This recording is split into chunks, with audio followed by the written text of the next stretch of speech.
জ্যৈষ্ঠ মাসের পূর্ণিমা তিথিতে জগন্নাথ দেব নিজের ভাই এবং বোনের সঙ্গে 108টি কলসির জলে পবিত্র স্নান করেন। অত্যধিক স্নানের কারণে এরপরই জগন্নাথ দেব, বলরাম ও সুভদ্রা অসুস্থ হয়ে পড়েন। শাস্ত্রমতে জ্যৈষ্ঠ পূর্ণিমা ভগবান জগন্নাথের জন্মতিথি।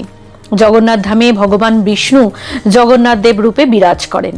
এটি একমাত্র মন্দির যেখানে ভগবানের বিগ্রহ সম্পূর্ণ কাষ্ঠের, আর এখানে জগন্নাথ নিজের দাদা বলরাম বা বলভদ্র ও বোন সুভদ্রার সঙ্গে পূজিত হন। হাজার হাজার বছরের পরম্পরা অনুযায়ী প্রতি বছর জ্যৈষ্ঠ মাসের পূর্ণিমা তিথিতে জগন্নাথ দেব নিজের ভাই এবং বোনের সঙ্গে 108টি কলসির জলে পবিত্র স্নান করেন।